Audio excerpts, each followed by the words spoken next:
Hi, I'm Hal Roberts. This is Bridge City News. Here's some of the top stories we've been following. Federal party leaders react to gravel being thrown at Liberal leader Justin Trudeau at a recent rally. Political reporter Brian Lilly stops by with details of how crime has allegedly gone up since the Trudeau Liberals first formed government. And Lethbridge had its last council meeting before the upcoming municipal election, with the mayor and a few councillors saying their goodbyes. Your nation, your province, your southern Alberta. From the heart of Lethbridge, it's Bridge City News with Hal Roberts. Thanks so much for joining us. After gravel was thrown at him by protesters, Liberal leader Justin Trudeau says campaigns need to adjust their security, but Canadians do not want their leaders to be constantly surrounded by guards with no chance to engage with the public. Conservative leader Aaron O'Toole and NDP leader Jagmeet Singh says no one should have to face threats of violence. I think Canadians are reassured and even proud of the fact that we're not the United States, that a prime minister, a political candidate can still walk down the street, talk to people without fear of being attacked, without having to have a phalanx of security guards and RCMP and protective detail to make sure that people don't even get to talk to or engage with. It's completely unacceptable to see harassment of political figures, of media. We live in a great democracy, and let's act like we do. We can debate our ideas. I don't agree with the fact we're even having an election. I don't agree with Mr. Trudeau's approach on many things, but I respect his ability to be able to communicate with Canadians free of harassment, intimidation, and violence, and for our media to report on that. And we should remember the country we are, which is a great democracy, that we need to have an election that reflects that. We're trying to run in a pandemic election as safe of a campaign as possible. That's why we use our studio to talk about our recovery plan in person, in the studio, every day in a way that's safe and positive. It's wrong, and this shouldn't be that the media or that political leaders have to worry about this so much and have to change their plans because of this. But the reality is maybe we do need to be more careful about where we are holding events, do a stronger security analysis, and be careful because, I'm not worried about myself ever in these type of circumstances, but I am worried about my team. I'm worried about the people around me. I'm worried about volunteers. I'm worried about the media, and no one should be under the threat of violence or be attacked. Now, according to political reporter Brian Lilly, it's not just rock-throwing incidents that have gone up, but crime overwhelmed in Canada as well. According to Mr. Lilly, a big reason is because he says the Trudeau Liberals have been putting their focus on the wrong thing. Shootings are up, murders are up, murders with guns are up 78%. And Stats Canada says it is primarily driven by gangs using handguns to settle scores. And that is not what Justin Trudeau is focused on. Instead, he's focused on licensed law-abiding gun owners, while gang members who are charged and convicted with shootings, then let out, commit a shooting, they're given bail, they commit another shooting while on bail, they're given bail. This is not my fever-pitched imagination. This is what's happening in Toronto, in Vancouver, in Montreal, in cities across the country. Mr. Lilly will also have more details on that rock-throwing incident at the recent Liberal rally in London, Ontario. He'll have the details coming up later in our newscast. So the federal election is coming up September the 20th, and the recent poll numbers have the Conservatives with a slight lead over the Liberals. The NDP, a distant third. Dr. Jeffrey Hale is a political science professor at the University of Lethbridge, and he joins us now via Zoom. Dr. Hale, how much stock should we really put into these polls? Individual polls typically have a small sample, but the bottom line is that you shouldn't pay any attention whatsoever to national poll numbers because they are a fruit salad of regional poll numbers, which themselves can include a fair bit of diversity from one part of a province or region to another. The individual polls that are posted online have a considerable dispersion of outcomes for most regions of the country. In other words, you could get whiplash from looking at the differences in polling outcomes from individual polls from small samples in places like Quebec or the Atlantic Canada or British Columbia. It doesn't hugely matter if the Conservatives are at 50% or 55% in Alberta, but it matters hugely if the Bloc Québécois is at 27% or 32% in Quebec. So, Dr. Hale, what do you make of some of the anger seen at some of these Liberal rallies, people throwing rocks?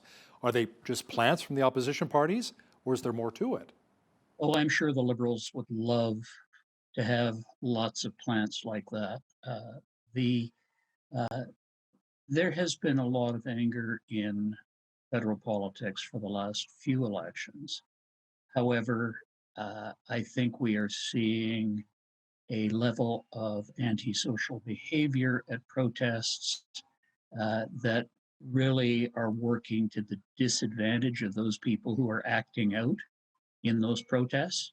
So I'm sure while Mr. Trudeau is expressing dismay at the people who are coming and cussing him out and throwing things at him, if you look at the more liberal-leaning media across the country, they're actually one of the best things he has going for him right now. So what will it take for Erin O'Toole and the Conservatives to win on September 20th?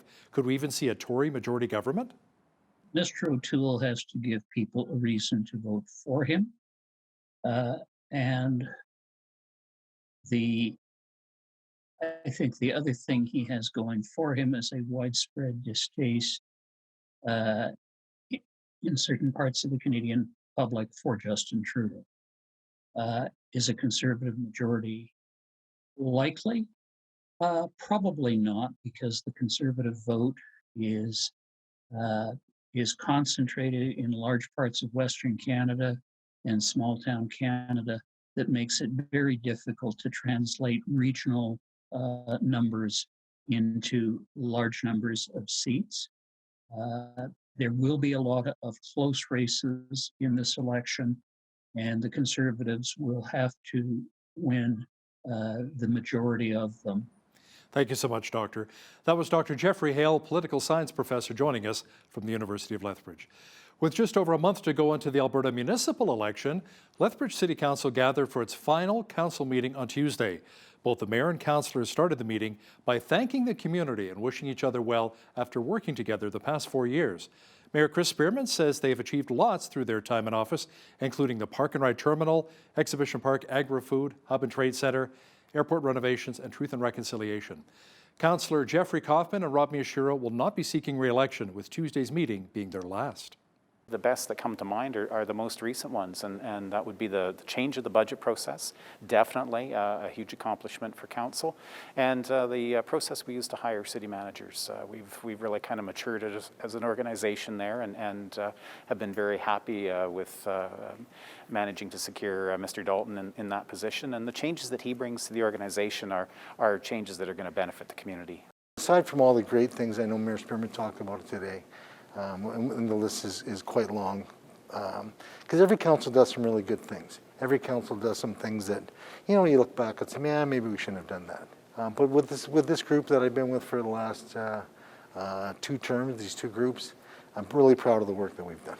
As of now, Councillor Blaine Hagan has announced his intention to run for mayor as Chris Spearman is set to retire.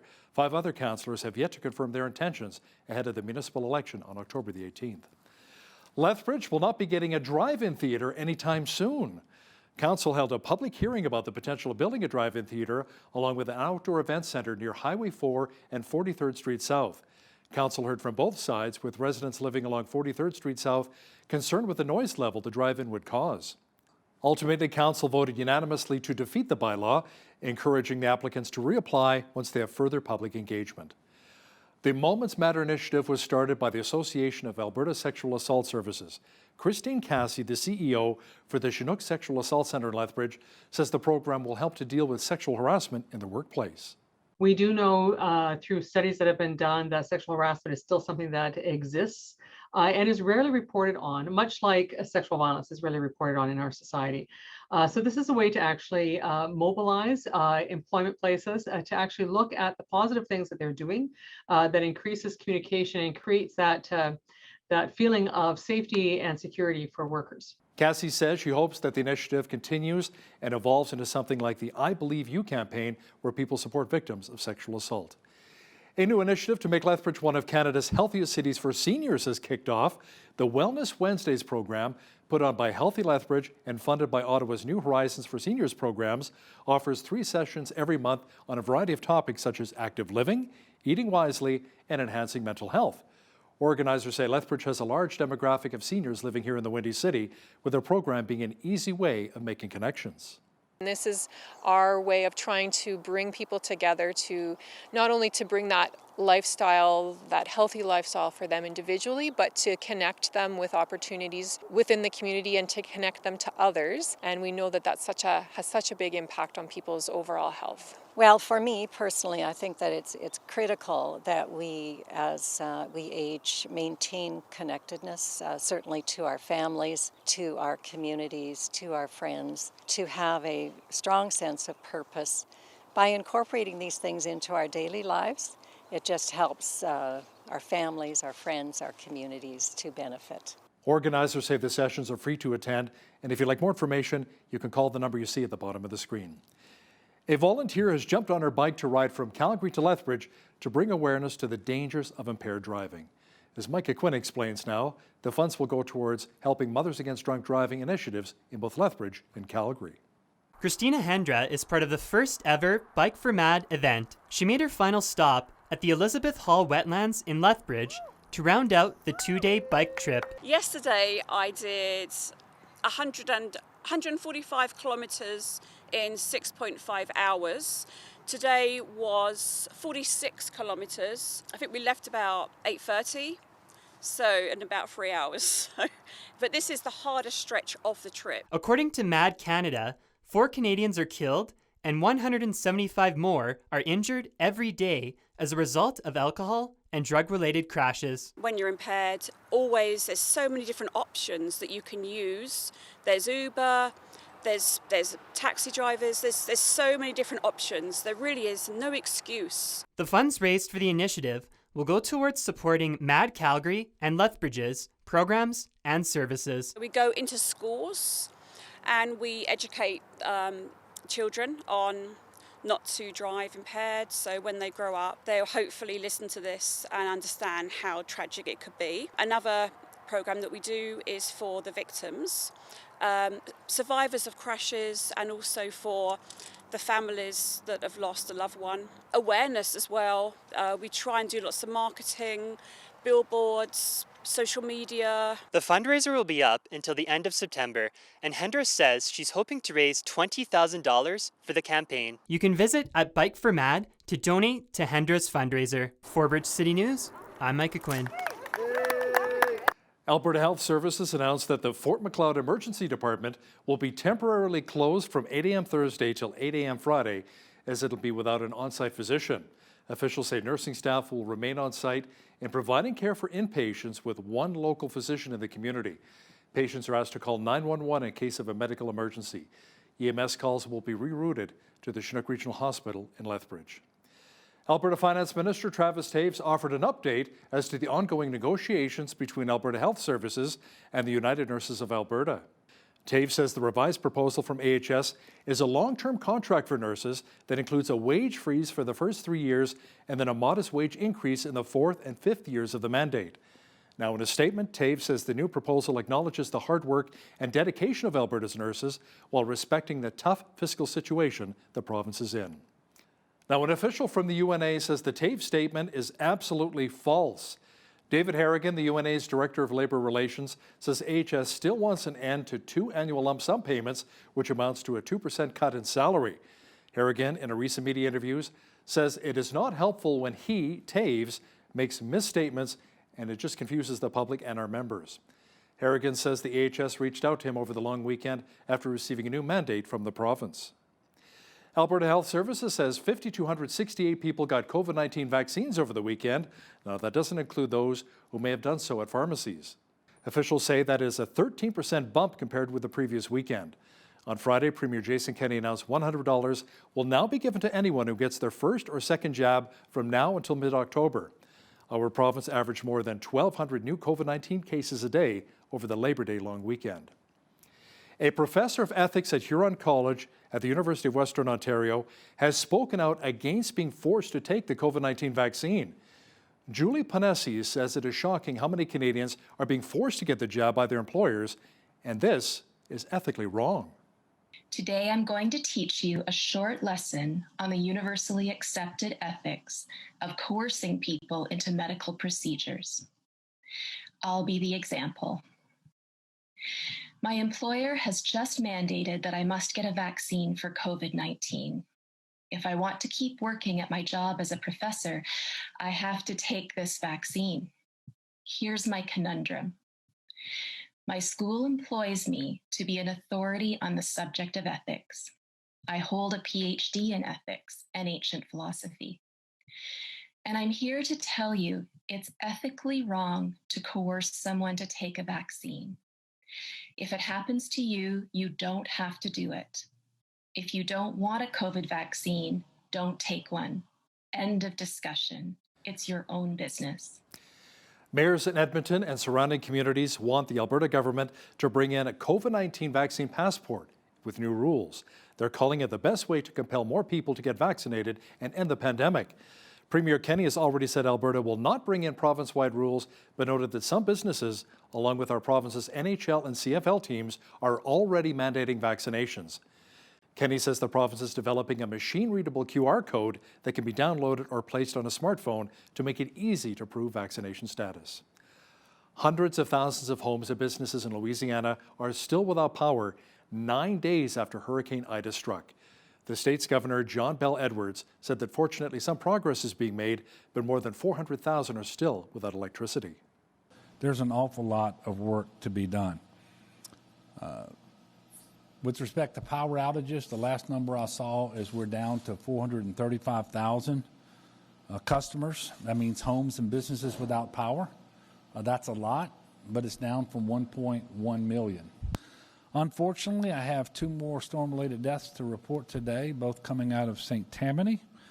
The coroner confirmed the death of a 68-year-old male who fell off a roof while making repairs to his home caused by Hurricane Ida, and then the death of a 71-year-old male who died of lack of oxygen during an extended power outage. This brings to 15 the total number of confirmed storm-related deaths to this event. U.S. President Joe Biden toured a neighborhood in storm-ravaged New Jersey, surveying the aftermath of Hurricane Ida's floods. Biden spoke with a couple who escaped before the storm destroyed their home and daughter's nursery. Our plan was to come back once the water had gone down. Our daughter's nursery is on the 2nd floor. And it's over there in the other corner. Yeah, half of her nursery, the wall is back there, and the other half of her nursery is down the street. And our plan was to go in and save her belongings, but unfortunately, probably around 2:30, 3 o'clock Thursday, the house was on fire. Thank God you didn't come back. Yeah, thank God we were not near the house. Nobody in the area was able to come back yet because it was still, the waters were so high. So we're extremely grateful that we were able to, all of us in the community, we were all able to not be here when this happened. Praying for those impacted by the devastating floods. As for our weather here in southwestern Alberta, not much moisture at all, and that trend will continue across much of the region. Complete weather details are coming up.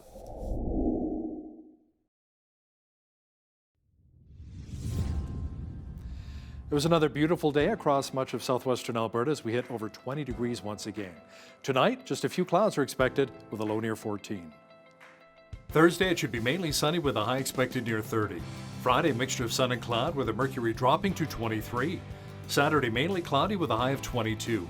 Pretty much the same picture on Sunday with a high again near 22 degrees. Monday, mainly cloudy with a high near 20. Tuesday, the clouds should clear out and we should see a high of 25. Looking at the almanac, the average high for this time of year is 21 degrees with an average low of 6. The highest temperature for this day was 33 degrees, recorded back in 1981, and the record low was a chilly -3 in 1943. Sunrise was at 6:57, sunset at 8 p.m. Let's see how Thursday is looking across the country now. It should be mainly cloudy with a high of 21 in Victoria, BC, A good chance of showers and 23 degrees for Vancouver. Mainly sunny and 27 is on tap for Calgary. Just a few clouds and 24 for Edmonton. Clearing and 28 is expected in Regina on Thursday. Mainly sunny and 29 for Saskatoon. A mixture of sun and cloud and 24 degrees for Winnipeg. A good chance of rain and 21 for Toronto. Showers and 22 degrees for Ottawa. A good chance of thunderstorms and 23 for Montreal. In Atlantic Canada, it should be mainly rainy and 24 degrees in Fredericton, New Brunswick. A few showers and 22 degrees in Halifax, Nova Scotia. Mainly sunny and 25 in Charlottetown, PEI.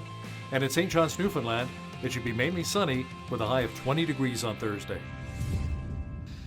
Canada Central Bank is repeating its commitment to hold its trend-setting interest rate at near zero until the economy is ready to handle an increase in rates. The bank says it does not expect that to happen before the second half of 2022. The Bank of Canada announced that it is keeping the key lending rate at 0.25%. It is also maintaining its quantitative easing program by buying bonds at a target pace of $2 billion per week. Microsoft billionaire Bill Gates is buying a controlling interest in Four Seasons Hotels and Resorts. Toronto-based Four Seasons manages 121 hotels and resorts, along with 46 residential properties in 47 countries. Gates' private investment company will pay $2.21 billion for half of the 47.5% stake owned by an affiliate of its long-term investment partner, which is Saudi Arabia's Kingdom Holding Company. The deal, expected to close in January, increases Gates' stake in the Four Seasons from 47.5% to 71.25%. Some of the world's largest broadcasters, including NBC, are being asked by human rights groups to cancel plans to cover the upcoming Winter Olympics in Beijing, China. The Winter Games are set to begin on February the 4th. The request comes in an open letter from rights groups representing minorities in China, including the Uyghurs, Tibetans, and Hong Kong residents. The letter says broadcasters risk being complicit in the worsening human rights abuses in China. NBC has paid $7.75 billion for the rights to the next 6 Olympics. Now, here's a look at today's markets. The TSX was down 64 points on the day to finish at 20,742. The Dow was down 68 points to 35,031. The S&P 500 was down 5 points to 4514. And the Nasdaq was down 87 points on the day to 15,287. West Texas Intermediate Oil was up 95 cents to $69.30 US per barrel. Natural gas was up 35 cents to $4.91 US. Gold was down 7 cents to $17.89.19 US an ounce, and silver was even at $23.95 US an ounce. Wheat is at $406 per metric ton. Barley's at $395. Canola's at $8.83. And corn is at $428 per metric ton. Live cattle were down 65 cents to $123.10. Feeder cattle were down 78 cents to $159.28. And lean hogs were down 73 cents to $87.38. The Canadian dollar was down slightly over the past 24 hours to 78.78 US.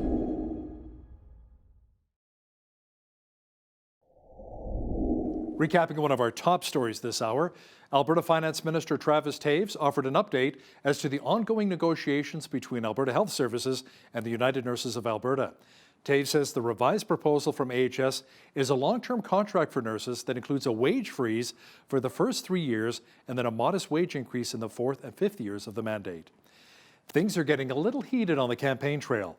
Coming up, political reporter Brian Lilly will have more details about the rock-throwing incident which occurred at a recent Trudeau Liberal rally in London, Ontario.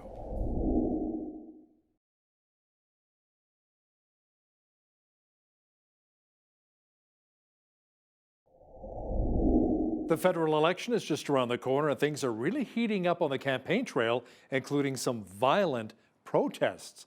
To discuss this in more detail is political reporter and Toronto Sun columnist Brian Lilly. Now, Brian, there were reports that rocks were thrown at a recent Liberal rally. Were they for Trudeau or maybe some of the media who were covering Trudeau? This was aimed at Justin Trudeau, no doubt. It was primarily people who were holding signs or wearing T-shirts in support of the People's Party of Canada, which is a bit of a change. We haven't seen that before, or not as many. But there was definitely a strong PPC presence out at this rally. And someone who has been identified as being both a they've posted on social media about listening to white power music and that they're an organizer for the PPC party in the London area.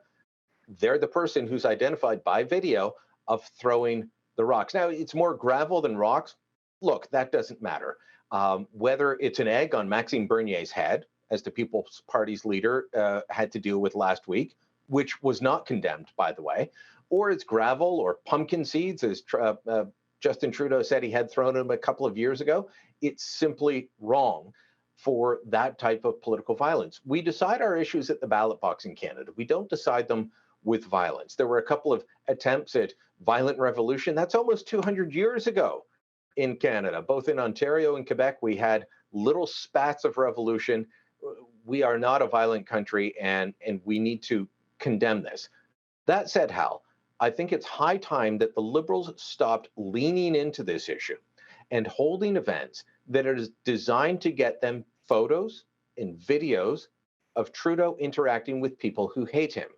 Now, why do I say this? Because you talk to any campaign organizer with any sort of experience, and they will tell you, you only get events like this if you want them. You can be surprised once, maybe twice, but eventually you say, okay, we're getting protested a lot. We're changing how we organize our events.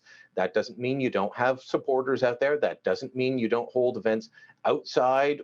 It means that you organize them in such a way that as the leader's getting on a bus, people who hate him are not there to throw gravel at him, which is what happened in London, Ontario on Monday night. Now, I'll also say this.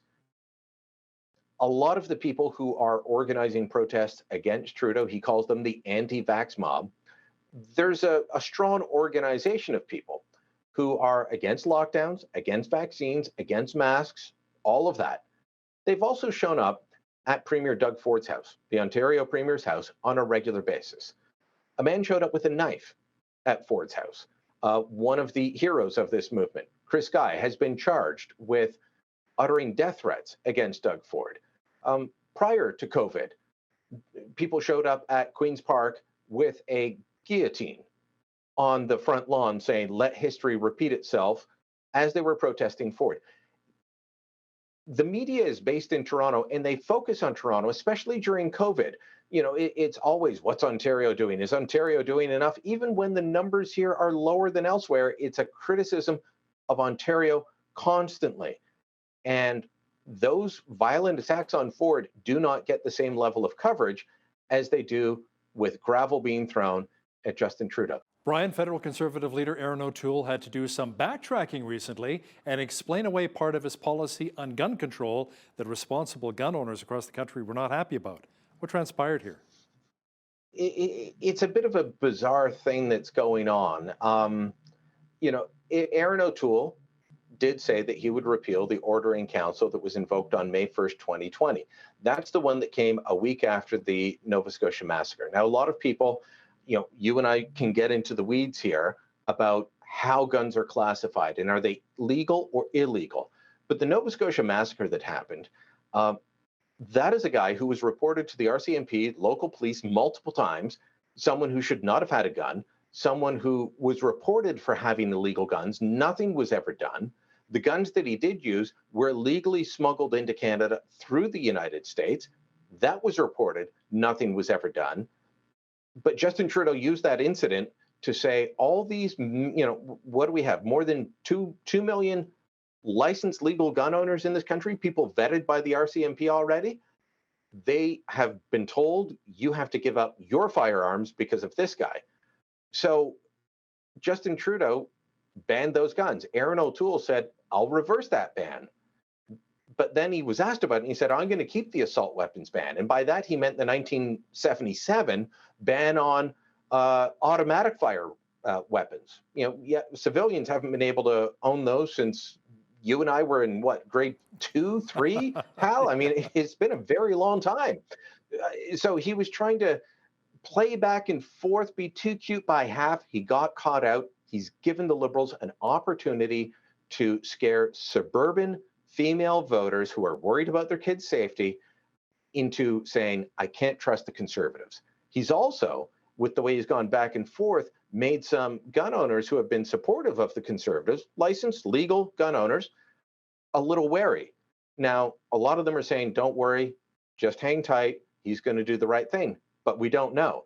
And that is what the Conservatives are going to play on, both for the gun owners and those suburban mothers who are rightly concerned about gun safety and gun crime that's shooting up streets, whether we're talking Surrey, British Columbia, Toronto, Montreal, Calgary, and I'm sure to a degree even in Lethbridge. You know, every major centre in Canada has seen an increase in gun crime that the Trudeau Liberals just haven't dealt with. Now, while the Liberals are saying O'Toole will not keep them safe, Canadians safe, you've been looking at the crime records being set under the Trudeau Liberals. What have you discovered? It's horrendous. It's absolutely horrendous. You know, during the Harper years, which the Trudeau Liberals discuss in the most horrible of terms, as if, guns were in every street corner and bullets were flying everywhere. Well, no, shootings were down, murders were down, murders with guns were down. Let me give you some stats. Murders went down 8% during the Harper decade, as the Liberals like to call it. Since the Trudeau Liberals came to power in late 2015, they've gone up 20%. In the city of Toronto, and I'm sorry just to use Toronto stats, but they are the best in the country at keeping up-to-date records. Stats Canada, it's always a year or so behind. Toronto Police Service updates theirs on a regular basis. They've pretty much doubled, Hal. Pretty much doubled. There was 1 year, I think it was 2014, there were 177 shootings in Toronto. Last year, there were 462. That was down from 492 the year before. In the entire Harper decade, which Trudeau's public safety minister, Bill Blair, the former police chief in Toronto, loves to complain about, the highest year on record for shootings was 2010. In 2010, there were 259 shootings. From January 1st till the end of August, there were 268 shootings, and there's 4 months left to go. So shootings are up, murders are up, murders with guns are up 78%. And Stats Canada says it is primarily driven by gangs using handguns to settle scores. And that is not what Justin Trudeau is focused on. Instead, he's focused on licensed law-abiding gun owners, while gang members who are charged and convicted with shootings, then let out, commit a shooting, they're given bail, they commit another shooting while on bail, they're given bail. This is not my fever-pitched imagination. This is what's happening in Toronto, in Vancouver, in Montreal, in cities across the country. Brian, vaccinations are still a pretty big issue, at least one the Liberals and mainstream media keep raising. What's the angle or attack on O'Toole at this point? Well, lately they've been saying that Aaron O'Toole says he wants to get 90% of the population, eligible population, vaccinated. And the Liberals say, well, you can't get 90% of your candidates vaccinated. Now, we don't know the numbers, and this is a bit of a problem for the Liberals, for the Conservatives, because they won't say how many of their candidates are, how many are not. But it's also a problem because the Liberals put out this talking point. Most of the media parrot the Liberal talking point, but they won't turn around and apply the same lens to the Liberals. If you remember, it was about a week and a half ago that I published a piece saying, look, the Liberals don't have all their candidates vaccinated. And then one of my colleagues at Post Media, John Ivison, asked about that. He asked Trudeau in the middle of his news conference, are all your candidates vaccinated? And if not, because you keep bringing it up, so are they vaccinated? And if not, why not? And he said, oh, there's some that are waiting on their second shot, but that'll happen soon. You're 2 weeks into the campaign, Hal. It's 3 weeks between a Pfizer shot, 4 weeks between a Moderna shot. That tells me that they just got vaccinated with their first shot before the election. Now Trudeau says they've all had both their shots, so they're all fully vaccinated except one for medical exemption. Well, you're not fully vaccinated until 2 weeks after your second shot. So he's got candidates that are campaigning unvaccinated, which he says is the worst thing ever. We're all going to die because of that. The media is not holding both leaders to the same standard. If they were holding them both to the same standard, I wouldn't care. But they're not. So it's bad that there are Conservative candidates not fully vaccinated but campaigning. It's fine because the Liberals say they're fully vaccinated even when they're not. That is something that is beyond the pale. Unfortunately, We just have to learn to live with it because the media never holds the Liberals to the same standard that they will hold Conservatives. Vaccinations are personal decisions that people have to make. I'm fully vaccinated. I encourage others to be fully vaccinated, but talk to your doctor. Everyone's got their own story. Everyone's got their own ideal. Justin Trudeau has made this an issue and isn't living by his own standard, but he's also not being held to account by the media, unfortunately. Brian, the English leaders debate is coming up on Thursday, and the PPC's Maxime Bernier wasn't invited to participate. But there are two things that will also not be present: party supporters and a discussion of foreign affairs. So I'm guessing no talk of Afghanistan or the two Michaels stuck in China? They are not actual topics for discussion in this. It's affordability, climate, COVID recovery, leadership and accountability, and I'm sorry, I'm forgetting the fifth one. But yet no mention of foreign affairs. We've got two Canadians stuck in China for 1,000 days as of last Saturday. Right. 1,000 days. One of them sentenced to 11 years in jail on trumped-up charges, and we've just given a $100 million shipbuilding contract to China. These are things that should be discussed. But when I asked, I said to the debate broadcast group, the broadcast consortium that's running this, I said, well, why is this not happening? They said, well, we canvass Canadians and these are the issues. Look, they're all important issues, but that doesn't mean we shouldn't be talking foreign affairs. Now, when pushed, the CBC executive, who's speaking on behalf of the broadcast consortium, and of course, CBC executive, said, well, we could have discussions of foreign affairs during the leadership and accountability session. That's not really the same as discussing the two Michaels being detained for 1,000 days. The fact that we've been under trade wars, which have hurt. We can talk about canola producers in Saskatchewan. We can talk about natural gas production or oil production in Alberta. We can talk about pork producers in Quebec. They've all been subject to trade war with China. None of that's going to have a major session. I'm sure that gun control will come up at every turn from Justin Trudeau. I'm sure that vaccinations will come up at every turn, and that will be allowed, but there is no set term for issues of foreign affairs. As for supporters, if you've ever been near a leaders debate, the leaders pull up in their bus and they get off, and their supporters are there cheering them and waving signs and T-shirts, and the other side try and get as close as they can and boo them, right? I mean, this is what every side does. They're not allowed to have any supporters on site at the Canadian Museum of History this time because they're just worried about security. As for Bernier, yeah, he's not going to be there either. He didn't meet the cut. I know a couple of polls put him high, but there were three criteria. You had to have a sitting member of parliament who was elected under your party banner when parliament was dissolved. You had to have candidates get 4% of the vote in the last election. He didn't meet either of those. He got less than 2%, and you had to have polling within 5 days of the election being called at above 4%. He didn't have that. He had one pollster consistently put him above 5%, and that's it. And that's not enough to qualify for the leaders' debate. I'd make it much tighter. I wouldn't even have the block there, Hal. Political reporter and Toronto Sun columnist Brian Lilly, thanks so much for your time today. Thank you, Hal.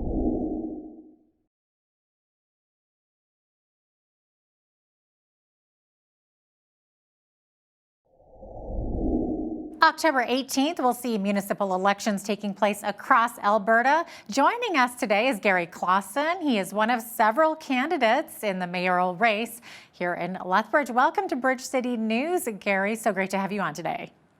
Hi, Jeanette. It's good to be here. Thank you. So can you first of all tell our viewers a bit about yourself and what's your background and why you decided to run for mayor? Hi, Jeanette. Well, the reason my background is I was born in Lethbridge, and I've lived in Lethbridge area all my life. I've lived here forever. So what happened is I was in the trucking business with my dad. We hauled sand and gravel for 19 and a half years. And now I've been a realtor for the last 29 years, which is a wonderful job. I meet a lot of people. I do a lot of things to help people get their dream houses. Yeah, I bet you meet a lot of people. I do. And the reason I'm running for mayor is I want to make a difference in this city. I want to make it a better place for everybody to live. Okay, awesome. So one of your top issues, Gary, is to get tough on crime and make Lethbridge a much safer city. So what do you see as being the biggest crime issues that need to be reined in? One of the biggest crime issues in Lethbridge is petty crimes. Like you'll get people stealing bicycles, breaking into their cars, breaking into houses. I've had an example just the other day. I had a person try to break into one of my garages. This is just day before yesterday. They couldn't get the garage door open, but they tried to break into it. I mean, they're just breaking in and stealing things so they can sell it and, survive, I guess. I mean, I'd like to find a reason why they're doing this. I think it might be because they're too lazy to work. I don't know. The petty crime is the worst part in this town. Like, I bought my grandkid a bicycle for his birthday. They had it in the backyard, and somebody came in the backyard and stole it before he even got to ride it. That's just terrible. People are just stealing bicycles. My neighbor across the road last week had his bicycle stolen out of his carport. Wow. Now, why would people just keep doing this? You catch the person, you take them to court, they slap his wrist, they let him out, and he goes and steals a bike and rides it home. That's exactly what's been going on. There's not enough punishment for the crime. I mean, you can't cut off their hand or nothing for stealing the bike, but you got to do something to make them be responsible for themselves. Yeah, I know. I've had 2 bikes stolen out of my yard too. We never did catch the people. So I hear you on that. So Gary, how would you go about reducing crime? Do we need to have a bigger police budget or a different approach to fight the bad guys? I think we need both. We need to keep the budget, because the police, you can't cut their budget and then ask them to do more work. We've got a wonderful college that's got a great police college, a training session for police. I was thinking that maybe they should turn around and there's a lot of policemen out there, but they need help. They do. They need the local citizens to help them. There's people that are upset because they'll call the police and it'll take them 20 minutes to get there. But they're doing so much stuff out there. They're so busy that they can't be everywhere at the same time. So I was thinking, and this is going to happen when I become mayor, because I am going to become the mayor, just so you know, that, why don't they get the students from the police academy to be ride-alongs with them? So they got a police academy guy and a police officer in there. Be great training for a guy that's wanting to be a policeman. And then they've got 2 people in there, and they can have more people out on patrol and stuff than that. It's terrible that they just have to turn around and they don't have enough people. They don't. I would like to. I really have a heart for the cops too. The police. I have a heart for the police because they need help. They need help. They need to turn around, and they need people helping them all the time too. You have a problem with something, you call the police. You don't call the crook because the crook's already there. So Gary, our city seems to also be divided over whether or not to have supervised injection sites. So how do you see things? What's the best way to reduce drug use and the crime and family breakdown that comes with that? Like the free injection site, I think was totally wrong. I think it was wrong. When that free injection site came into Lethbridge, our crime rate went up 30%. 30% it went up, and that's quite a bit. I mean, we got all the people that want to do drugs said, oh, we can do it for free. We can do it here. The Lethbridge will let you do their drugs, and they all come into here. That has increased the crime. People are stealing so they can buy their drugs. And then they turn around, and it hurts the people. It hurts the families. Like, we've got a friend, her son is taking a lot of drugs. He actually overdosed the other day, and he doesn't seem to care. That's the point. They don't seem to care. They've got to care too. They've got to want to stop. And it's hard for them to stop because it's such a rush. I personally don't do drugs because I don't want to, but they turn around and you've got to educate people. You've got to educate people that this is not the right way to do this. The main thing is don't do drugs. Just don't do drugs. But Why are they doing drugs? I mean, I'm going to find more things out when the time comes. I went to the homeless shelter the other day and to check it out because I want to know more what's going on with this stuff. And the guy at the homeless shelter, he showed me all around and everything like that, which was really good. And I went outside and there was a guy working on this bicycle. And he said to me, he says, "Oh, you guys," he just turned around, "You guys," then, and he put me in with everybody, which is okay. He says, "You just think we steal everything just so we can buy drugs." And I was thinking that. I mean, I didn't want to debate with this guy because it wasn't going to go anywhere with that debate because he had his mindset that us guys just thought that they would steal anything they can. And they do. They 7-Eleven on North Side has shut their doors because people walk into the 7-Eleven store, take some stuff out and walk right out. And the girl at the counter, what can she do with these people just coming in and taking it out? So it actually shut the doors the other day on the 7-Eleven on Main Street. It's been there forever. I mean, on 13th Street, sorry, 13th Street. I think that rehabilitation is way more important than the injection site.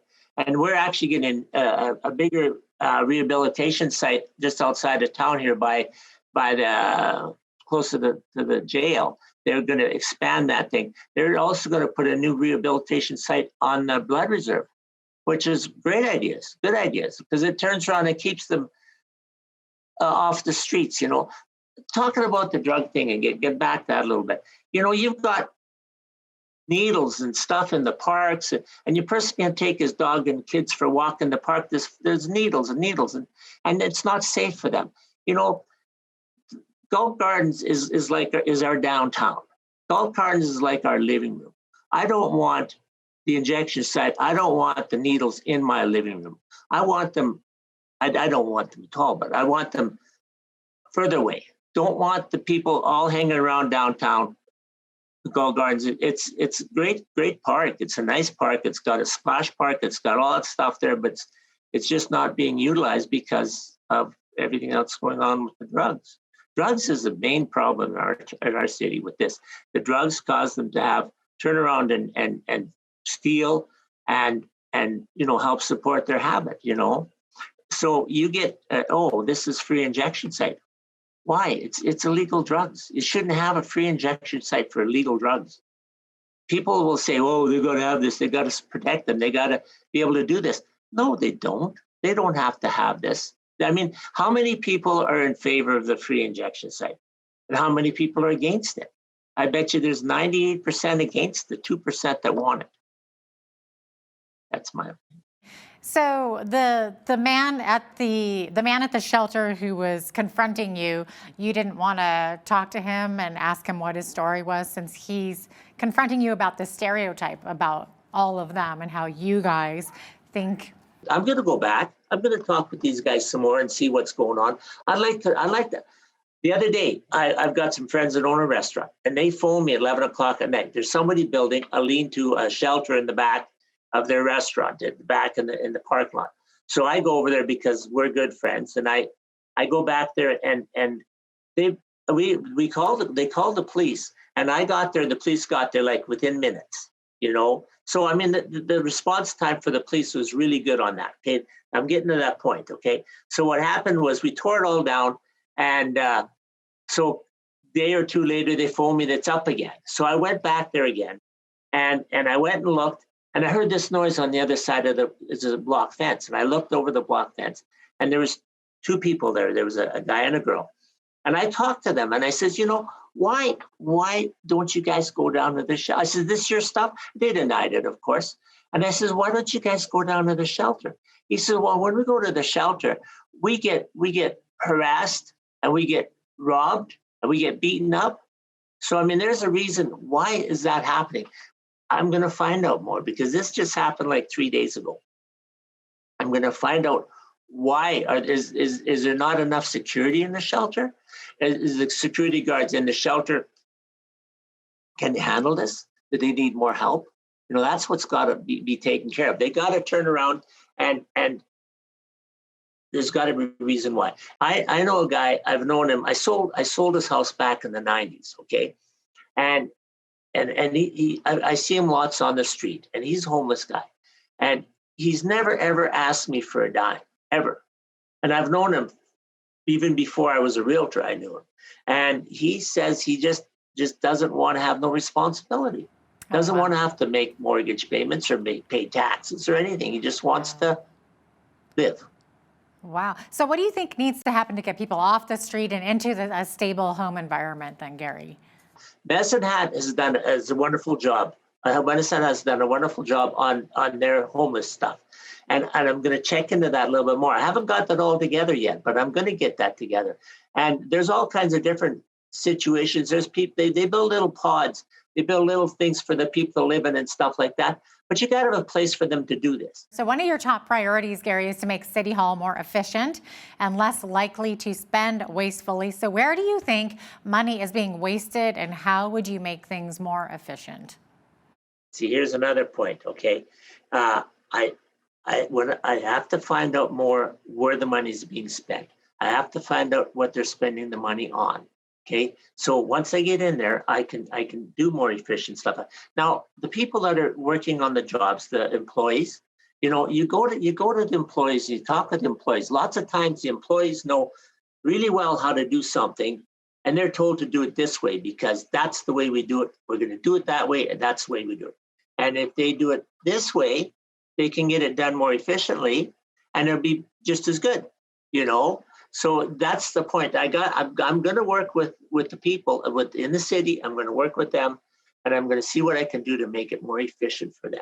Mm-hmm. That's the important. I believe that that's all pretty transparent. See where they spend them. Yeah, I believe that that's also on their website where all the money is going to.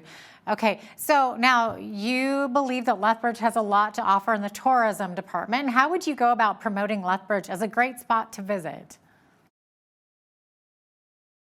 Okay, well, here's the point. Lethbridge has a lot of great places. Like Lethbridge has Nikiupa Japanese Gardens. They have the Fort Whoopa. They have the Indian Battle Park. Now, Indian Battle Park was the scene of the last great Indian battle.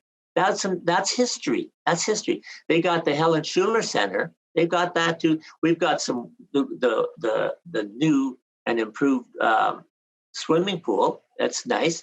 We've got hockey, we've got Bulls baseball games. We got some good entertainment for the people. Take example, Street Wheelers Weekend. When Street Wheelers Weekend happens, we get more people at Street Wheelers Weekend than we do at Whoop Up Days. Okay, Street Wheelers Weekend, when it's on, people look forward to it. People from all over the country come to Street Wheelers Weekend. BC, Saskatchewan, Calgary, Edmonton, everybody comes down for this weekend. And there's a lot of car guys, they're buying gas, the hotel rooms are all full, everything is really, they're at restaurants. It's a very good influx to our society, our city, when that weekend happens. So there's a lot of good points that can be done for that too, because car guys love to spend money on stuff, so it's a good thing. That's all kinds of stuff. There's other things that we could do to make more stuff into the city, but it's not there yet. Okay. It's not there. Now, Gary, let's switch gears here a little bit and talk about COVID. COVID has, of course, been a big issue everywhere on the planet. If COVID does erupt again this fall and winter, how would you go about handling things differently here in Lethbridge? Okay, now with the COVID thing, there's not just the COVID, there's lots of other things there, but okay, the COVID, cleanliness, wash your hands. If you're sick, stay home. Don't bother coming to work if you're sick. If your kid's sick, he's got a sniffle and a cold, that's a sniffle and a cold. It's not COVID, maybe, okay? But otherwise, they turn around and they just stay home if you're sick. The social distance is a good thing to do when you're not feeling good and things like that. I believe that masks are helpful. I don't like the masks personally. I don't like masks, but that did help. And washing your hands, being clean, that's an important thing on that. How is that different than anything that the previous mayor and council did? Would you do anything differently than what they did? I think they did a pretty good job on that. I think the mask thing was a little too long, but that's what they did. Gary, tell our viewers why they should vote for you on October 18th. Well, I think that I'll do a good job for the people. I want to make this a safe city. This is a good city, but I want to make it safe. I want people to go outside, take their dogs for a walk, and walk with their wives, and be safe, not being hassled by anybody on the street. I think that I will do a great job for this city because I will listen to the people. Because I want to be known as the best mayor this city ever had. That would be my goal, be the best mayor this city has ever had. Well, thanks so much for joining us today, Gary. Gary Clausen is one of the candidates in the Lethbridge mayoral race. Thanks for joining us. Well, thank you for having me. Absolutely. I'm Jeanette Roche on behalf of all of us here at Bridge City News. Thanks for watching.